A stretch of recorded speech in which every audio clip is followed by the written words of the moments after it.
Bizim gibi böyle ataerkil toplumlarda biz böyle büyütüldük. Yani erkek dediğin ağlamaz, işte güçlü olur, şudur budur. Ondan dolayı da bir olay oluyor mesela bazı yerler. Diyorum ki şu anda ne hissediyorsun diye sorduğumda erkeklerin tipik verdiği cevap şöyle oluyor. Hiç. Hocam ne hissettim? Bir de şimdi hoca sorunca ne hissetmem lazım hocam diye soruyorlar. Aynı zamanda duygusallık, kimdeki duygusallık? Sadece geri bildirim veren dedi ki geri bildirim alan da o anda çok duygusal yoğun bir şey yaşayabilir. Olumlu da olabilir, olumsuz da olabilir. Yani yaptığı hata zaten yıkılmış, üzülmüş, ağlamakta bir durumda. Şimdi oturup ona geri bildirim vermek. Hayır demekten kaçındığımız, bir sürü şeyin ayıp olduğu bir kültürden gelen bireyler sonra birdenbire kurumsal hayatta işte düzgün, şeffaf geri bildirim ver, direkt iletişim kur dendiklerinde hakikaten çok zorlanıyorlar. Fakat şunu da önemsiyorum. Bir konuda aynı kişiye bir geri bildirim verdin, ikinciyi verdin, üçüncüden sonra artık yani başka bir şey yapmak lazım orada.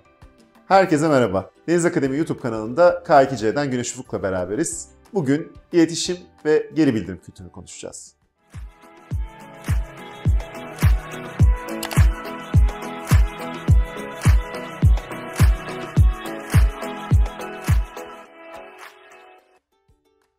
Güneş hoş geldin.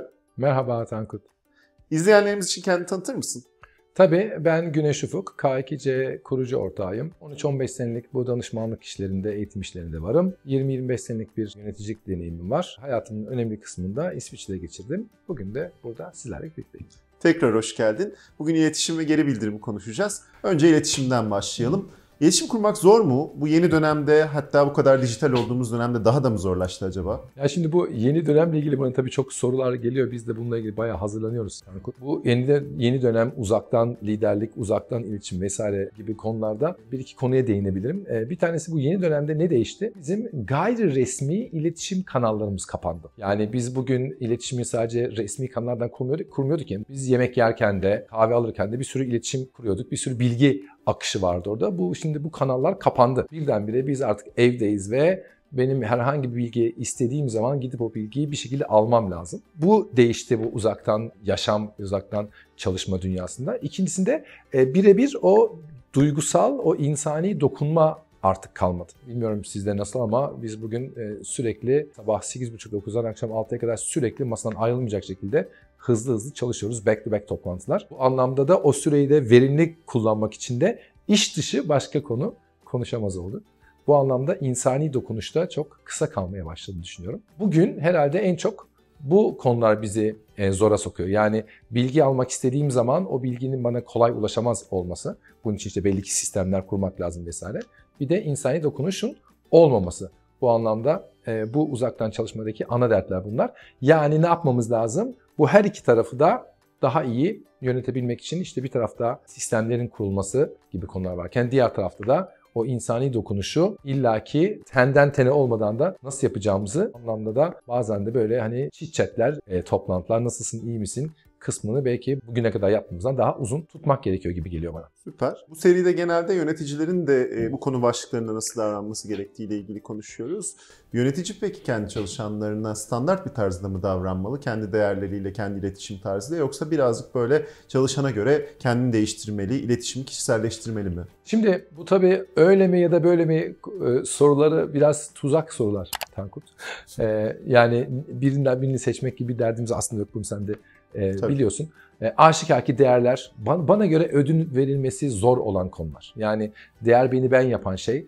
Değer ödün vermediğim sürece, hatta o değeri hayatta yaşamak için bedelini ödediğim sürece geçerli olan bir kavram. Sahiciliğime katkısı olan bir kavram. Ben değerlerinden ödün vermenin doğru olmadığını, değerlerinden ödün veren insanın da iç çatışma, iç çelişki yaşadığını, böylelikle benlik kavramında, benlik düzleminde zorluklar yaşadığını düşünüyorum. Ama bir o kadar da iletişimde tabii ki bir uyum sağlamak, ortak tarzları yakalamak gibi de bir derdimiz olması lazım diye düşünüyorum, özellikle liderlik konularında. Bak şunu da söyleyeyim sana, ne kadar ilişki düzeyi olgunlaştıkça, ilişkinin altı doldukça o kadar daha uyum meselelerinin önemi azalmaya başlıyor.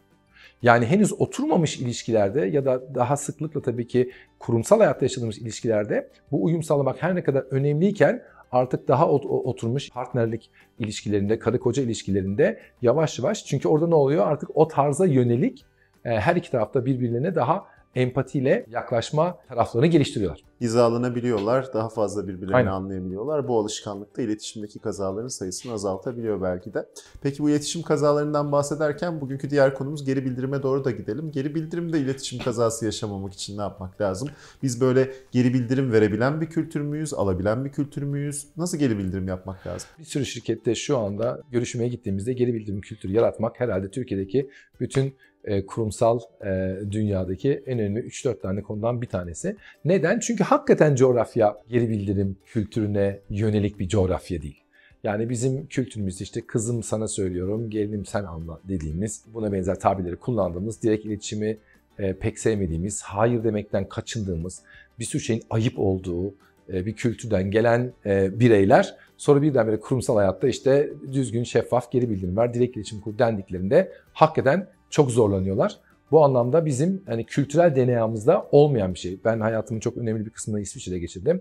İşte bu Nordik kültürler, Cermen kültürleri vesaire. Burada tabii ki zerre kadar bir dert yok insanın derdini karşı tarafa bildirmesiyle ya da geri bildirim vermesiyle alakalı. Sürekli insanlar geri bildirim vermekte zorlandıklarını söylediklerinde benim için yine bunu çok sonrasında aslında idrak ettiğim bir konu. Aslında geri bildirim vermekten belki daha da önemli bir şey geri bildirim almak. Biz geri bildirimi almakta zorlanıyoruz. Ama eğer geri bildirim vermenin yollarıyla ilgili soruyorsan da burada neye ihtiyaç var? Öncelikle bir kere bu geri bildirim verirken yapılan en büyük hatalardan bir tanesi geri bildirimle ilgili verdiğim konuyu kişiselleştirmek. Yani öyle bir geri bildirim veriyorum ki olumsuz olduğunda, olumlu geri bildirimi de pek kullanmıyoruz bu arada. Olumsuz geri bildirimi öyle veriyorum ki dağıtıyorum. Yani sen şöylesin, sen böylesin vesaire gibi sıfatlandırarak, etiketleyerek geri bildirim vermek yapılan en büyük hatalardan bir tanesi. Yine gördüğüm başka bir şey, keskin bir gözlem mekanizmasına ihtiyacımız var. Yani o gözlem mekanizması keskin olmadığında ben aslında davranışı, yani gözlemlediğim davranışı tarifleyemediğim için o davranışa benim kendi iç dünyamda verdiğim yorumu paylaşıyorum. Geçenlerde bana kaba davrandın. Ve zannediyorum ki bir de bunu ifade ederken kaba davranmak aslında bir davranış. Mesela biz bir sürü yerde bunu çalışıyoruz. Kaba davranmak, saygı duymak bunlar davranış değil. Bunlar benim gözlemlediğim davranışa verdiğim yorumlar. Sözümü kesiyorsun, davranış. İşte bağırdın, davranış. Ama titiz olmak bir davranış değil.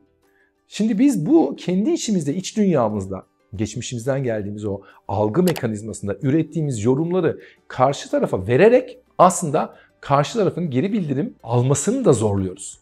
Bu anlamda ne yapmak lazım? Bir, keskin bir gözlem mekanizması, davranışı iyi gözlemledim. İki, bunu somut ve nötr bir şekilde, yani zehirli olmadan karşı tarafa bildirmek. Üçüncü konuda belki herhalde burada bu konuda biz erkeklerin en çok zorlandığımız konulardan bir tanesi de gözlemlediğin davranışın sendeki etkisini ve mümkünse duygusal etkisini paylaşmak. Yani bizim gibi böyle ataerkil toplumlarda biz böyle büyütüldük. Yani erkek dediğin ağlamaz, işte güçlü olur, şudur budur. Ondan dolayı da bir olay oluyor mesela bazı yerlerde. Diyorum ki şu anda ne hissediyorsun diye sorduğumda erkeklerin tipik verdiği cevap şöyle oluyor. Hiç. Hocam ne hissettim? Bir de şimdi hoca sorunca ne hissetmem lazım hocam diye soruyorlar. Bu tabii bizim biraz böyle duygularımıza turist olmamızla da çok alakalı bir konu. Çünkü muhtemelen bu da çok sonraki yaşlarda olgunlaşmayla edindiğimiz özelliklerden bir tanesi duygularımıza daha barışık olmak, daha gerçekçi olmak. Yani incindiğimizde, kırıldığımızda. Şimdi erkekler için zor dedim ama tabii şimdi bu kurumsallaşan dünyada kadınlar için de bu gittikçe zorlaştığını görüyorum. Ama duygumu ifade etmek, duygumu paylaşmak, aynı zamanda yaralanabilir halimi de, değil mi, paylaşmak geri bildirimin bir parçası. Bu hem karşı tarafın benimle empati kurmasına müsaade ediyor, hem de karşı tarafın beni anlamasına ve bu davranışın bendeki etkisini bilmesine izin veriyor. Bu anlamda da yani hem davranışı iyi gözlemlemek, hem davranışı iyi tariflemek ve sonrasında da bu davranışın bendeki etkisini karşı tarafla paylaşmak galiba iyi bir geri bildirim verme tarzı diye düşünüyorum. Anlattıkların çok zihin açıcı ama burada bir tane daha boyut katmak istiyorum müsaade edersen.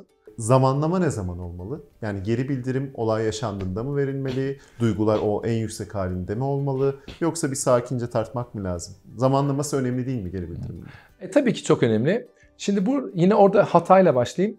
Çoğu insan der ki geri bildirimi anında ver. Anında geri bildirim vermek demek duygusal yoğunluk varsa bir kere geri bildirim bence yasak. Çünkü duygu ne yapıyor? Bizim aklımızı, usumuzu, ussal olma halimizi etkiliyor. Yani biz orada mantıklı bir şeyler söylemeyebiliriz. Aynı zamanda duygusallık, kimdeki duygusallık? Sadece geri bildirim veren dedi ki geri bildirim alan da o anda çok duygusal yoğun bir şey yaşayabilir. Olumlu da olabilir, bu olumsuz da olabilir. Yani yaptığı hata zaten yıkılmış, üzülmüş, ağlamakta bir durumda. Şimdi oturup ona geri bildirim verme.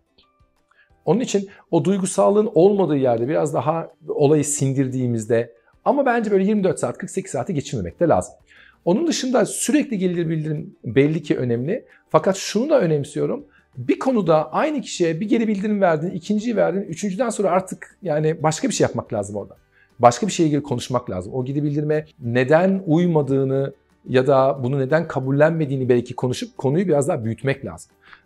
Bazen şey diyor arkadaşlar, işte geri bildirim delisi olduk. Evet, hakikaten bazılarımız da geri bildirim delisi oluyoruz. Ve aynı insana sürekli olarak aynı konuda geri bildirim vermenin de çok işlevsel olduğunu düşünmüyorum. Ve hakikaten de gereksiz olduğunu düşünüyorum. Orada demek ki yapılacak başka bir şeyler var. Bu arada belki bir şeyden daha bahsedeyim. Özellikle olumsuz geri bildirimlerde her olumsuz geri bildirim verdiğinizde bilin ki o gözlemlediğiniz davranışın sizdeki etkisi siz yanlış yorumladığınız için olumsuz olabilir. Yani sen geçenlerde böyle yaptığın için böyle yaptın, ondan dolayı ben kendimi böyle kötü hissediyorum ve bu davranışını kaba buluyorum dediğiniz zaman bile belki karşı tarafın bundan bir haber olması, niyetinin öyle olmaması, onun o davranışı öyle yorumlamaması da aslında sizde farklı ve yanlış bir etki bırakabileceği için bundan dolayı üzüntü duyabilirsiniz, kızgınlık duyabilirsiniz. Geri bildirim vermek aynı zamanda gözlemlediğim bir konunun bende yarattığı yorumu da tekrar teyit alır hale getirebiliyor. Bence bu da önemli bir konu. Bu da çok aslında insanların çok konuşmadığı bir konu. Süper. Son bir sorum kaldı. Hep geri bildirim veren tarafından anlattık. Bir de alan tarafından anlatalım. Alan nasıl davranmalı? Hani 2 sefer, 3 sefer bunu verdik, anladı vesaire deyip duruyoruz ya. Sonuçta alanın da burada bir sorumluluğu var. Geri bildirim alanın sorumluluğu nasıl olmalı? Şimdi bakın, geri bildirim aldığınızda bu geri bildirimize ne yapacağımızın sorumluluğu belli ki geri bildirim alan kişi. Yani kullanırım, kullanmam, doğruyu görürüm, yanlış görürüm vesaire. Ama bence öncelikle geri bildirim alırken böyle yine ben tersten başlayayım, yapılan hatalardan başlayayım. Bir, çok güzel savunmaya geçiyoruz. Ve ne biliyor musun Tankut? Kurumsal hayattaki en güzel savunma mekanizması bana göre en azından o geri bildirime maruz kaldığın davranışın sebeplerini anlatıyorsun. Ya haklısın ama bak ben böyle düşünmüştüm, ondan da oradan gelmiş, şudur budur. Buna gerek yok. Yani buna sen sonra kendin karar verirsin. Çünkü bunu yaptığın zaman ya da mesela otomatik cevaplar. Geri bildirimi aldım, çat diye cevap veriyorlar.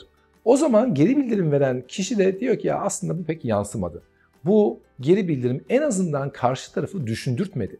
Yani geri bildirim karşı tarafı değil mi? Bir düşünce sinsiresini başlatması önemli olur. Üçüncüsü, merak edin ya. Doğan Hoca'nın kitabında demiştim. %100 haklı da haksız yoktur. %2-3 bile olsa haklılık paylaşılır derdi. Ya bu karşındakinin bu söyledikleriyle ilgili haklı olan kısmı ne kadarı ve ne olabilir? Yani burada hakikaten de bu söylediğimde yarattığım rahatsızlık eğer olumsuzsa tabii. Olumlarda zaten dert yok.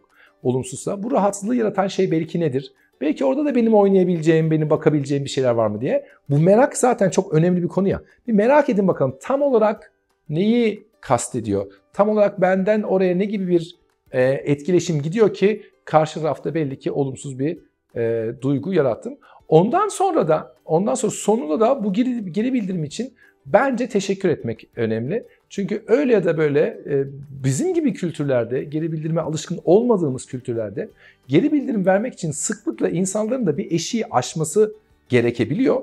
Bu eşiği aşmak için de değil mi karşımdakini önemsiyor olmam lazım. Yoksa niye bu eşiği açmak için çaba sarf edeyim ki? Siz hiç önemsemediğiniz bir restoranda gidip de şikayette pek bulunduğunuzu sanmıyorum. Olsa kendi zaten içinde akümüle etmiş olduğun kızgınlığı, öfkeni belki oraya akıtmak için olabilir ama sonuçta senin duygusal bağın olmadığı bir işletmeye de bir kişiye de geri bildirim vermek gibi bir derdimiz olmuyor. Niye bu çabaya girelim ki? Niye emek sarf edelim ki? Bu anlamda da galiba geri bildirim verenler en azından bir teşekkürü kabul ediyorlar. Ama tekrar söylüyorum, geri bildirime konu olan davranışı değiştirmek en nihayetinde geri bildirim alanın kararıdır. Bunu da mümkün olduğu kadar kendi hür iradesiyle vermesi gerektiğini düşünüyorum. Süper. Toparlamam gerekirse sorumluluk geri bildirim alanda. hemen cevap vermemek, hemen karşı çıkmamak, hemen bir şekilde suçu başkalarına atmamak ya da buna neden olan sorunları söylememek lazım. Dinlemek ve haklılık payını araştırmak lazım ama her şeyden öte geri bildirim alıyorsanız demek ki karşı taraf size önem veriyor.